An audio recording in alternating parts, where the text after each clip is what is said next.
आंखों की दो बूंदों से सातों सागर हारे हैं जब मेहंदी वाले हाथों ने मंगलसूत्र उतारे हैं। जी हाँ, कुछ ऐसा ही मंजर था 14 फरवरी 2019 को जब सीआरपीएफ के 45 जवानों ने अपने प्राणों की आहुति दे दी थी। उस दिन तिरंगा पहनाने से ज़्यादा कफन के लिए इस्तेमाल हो रहा था। आदरणीय अध्यक्ष महोदय, सम्मानीय निर्णायक मंडल एवं उपस्थित साथियों, मैं सीआईएसएफ से उप निरीक्षक पिंटू राम मीणा आज के वाद विवाद के विषय को केंद्रित करते हुए विपक्ष में अपने विचार प्रस्तुत करना चाहूँगा। महोदय, मैं एक सैनिक हूँ और मेरे लिए तो संविधान ही गीता है, बाइबल है, कुरान है तथा भारतीय संविधान के अनुच्छेद 33 के तहत मेरे मौलिक अधिकार इसलिए छीने गए हैं ताकि मैं देश की रक्षा कर सकूँ, देश के आत्मसम्मान और मान मर्यादा को बचा सकूँ। उतना ही नहीं, माननीय सर्वोच्च न्यायालय द्वारा 1964 में रामस्वरूप बनाम भारत संघ मामले में स्पष्ट किया है कि एक सैनिक के लिए राष्ट्रीय सुरक्षा ही सर्वोपरि है। जबकि महोदय, आज हमारे देश में खौफनाक मंजर को देखकर यहाँ की जनमानस मौत से मोहब्बत और जिंदगी से नफरत करने लगी है, क्योंकि अपराध के मुकाबले कानून बौना नजर आने लगा है और ये मानव अधिकार तो अपराधियों के हित में तन जाते हैं, इसीलिए तो रोज भेड़िए साक्षात छाती पर चढ़ जाते हैं। अध्यक्ष महोदय, राष्ट्रीय सुरक्षा के लिए लड़ी गई लड़ाई कोई क्रिकेट का मैच नहीं जो आज हार गए तो कल जीत जाएंगे। ये वो जंग है जो आज नहीं जीती गई तो कल देश को वीरान कर देगी, इसीलिए इसको जीतना बहुत जरूरी है।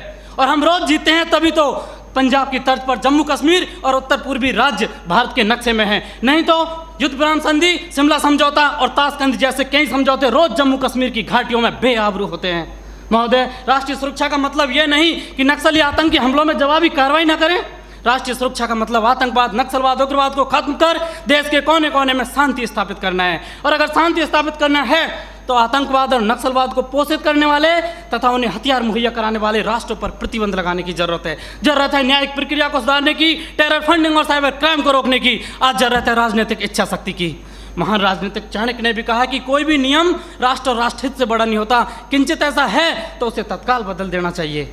महोदय, आज के दौर में आक्रामक रवैया अपनाने वाले आतंकवाद, नक्सलवाद, उग्रवाद से लोहा लेना किसी युद्ध से कम नहीं और किसी युद्ध को जीतने के लिए पहल करने की आवश्यकता होती है। जबकि युद्ध जैसी अत्यंत निर्णायक पलों में एक जवान अपनी नौकरी की वजह से उतना ही कर पाता है कि सांप मरे या ना मरे, लेकिन लाठी नहीं टूटनी चाहिए, क्योंकि उसको डर सता रहा होता है कि जलील किया जाएगा उसे मानव अधिकारों की भरी सभा के अंदर। उसे डर सता रहा होता है कि ना तो कानून छोड़ेगा और ना ही तिल का ताड़ बनाने वाली मीडिया की पैनी नजरें छोड़ेंगी, जिसका ज्वलंत उदाहरण पहले कश्मीर में जवानों के सिर कटवाए तब जाके सर्जिकल स्ट्राइक किया। 20 भारतीय सैनिकों ने गोली खाई तब म्यांमार में घुसकर ऑपरेशन ऑल आउट किया था। 45 जवानों ने शहादत दी तब बालाकोट एयर स्ट्राइक की। काश ये एयर स्ट्राइक, सर्जिकल स्ट्राइक और ऑपरेशन ऑल आउट पहले ही हो गए होते तो एक पत्नी का सुहाग, एक बुढ़े माँ बाप की बुढ़ापे की लाठी, एक बहन की राखी और एक बच्चे का भविष्य अंधकार में नहीं होता। महोदय, डॉक्टर भी कैंसर का इलाज करता है तो संक्रमित कोशिका को काट कर फेंक देता है ताकि वो नासूर ना बने, और आज हमारे देश में आतंकवाद, नक्सलवाद और उग्रवाद तो उससे भी गंभीर समस्या बने हुए। ये एक नहीं, दो नहीं, तीन नहीं, हजारों निर्दोष लोगों की जान ले लेते हैं। महोदय, मेरे विपक्षी साथी किन दरिंदों के लिए मानव अधिकारों की दुहाई दे रहे हैं? उनके लिए जो विश्व के सबसे बड़े लोकतंत्र में सत्ता का गलियारा बंदूक की नली से नापना चाहते हैं, या फिर उनके लिए जो राजनीतिक शून्य, आर्थिक विफलता और अराजकता फैलाना चाहते हैं, या फिर उनके लिए जिन्होंने 38 भारतीय नागरिकों को इराक के मौसूल में मौत के घाट उतार दिया था और उनके घर वालों की पथराई आंखों को मिला भी तो सिर्फ ताबूत और ताबूत में मृत्यु प्रमाण पत्र, या फिर उनके लिए जो राष्ट्र विरोधी नारे लगाते हैं, अब जलम शर्मिंदा है, तेरे कातिल जिंदा हैं, कौन है अफजल का कातिल, भारतीय संविधान या सर्वोच्च न्यायालय?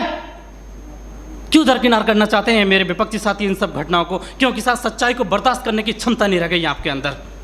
महोदय, सच ये है कि हमारी बंदूक की नली से निकली हुई गोली को 1000 बार सोचना पड़ता है कि उसे कब, कहां और किसे लगना है, जबकि एक आतंकवादी की गोली को कोई निर्णय लेने की आवश्यकता नहीं होती। एक जवान की उंगली अगर ट्रिगर पर है तब हम यहाँ खुली हवा में सांस लेते हैं। -40 डिग्री तापमान पर एक जवान अपनी हड्डियां गलाता है तब हमें सहूलियत मिलती है बुद्धिजीवियों की तरह बातें करने की, सहूलियत मिलती है संवेदनशील होने की, डिस्को जाने की और त्यौहार मनाने की। अध्यक्ष महोदय, सच्चाई यह है कि दुश्मन देश के बाहर ही नहीं, देश के अंदर भी हो सकता है। मंदिर, मस्जिद और गुरुद्वारे में भी हो सकता है, यहाँ तक कि सदन के अंदर भी हो सकता है, जिसे नकारा नहीं जा सकता। और ये मेरी जिम्मेदारी है कि बाहर भीतर हर तरफ देश की रक्षा करूं, और ऐसा करते वक्त अगर मेरे और मेरे परिवार के मानव अधिकारों को कुचलना भी पड़ा तो मेरे लिए सौभाग्य की बात होगी। अंत में फैसला माननीय निर्णायक मंडल के ऊपर छोड़ते हुए भूतपूर्व प्रधानमंत्री श्री अटल बिहारी वाजपेयी जी की चंद पंक्तियों के साथ मेरी वाणी को विराम देना चाहूँगा कि ये बंधन की भूमि है, अभिनंदन की भूमि है, ये तर्पण की भूमि है, ये अर्पण की भूमि है, इसका कंकर कंकर शंकर है, इसका बिंदु बिंदु गंगा जल है। हम जिएंगे तो इसके लिए, मरेंगे तो इसके लिए, और मरने के बाद गंगा में बहती हुई हमारी अस्थियों से कोई कान लगाकर सुनेगा तो सिर्फ एक ही आवाज़ आएगी, भारत माता की जय।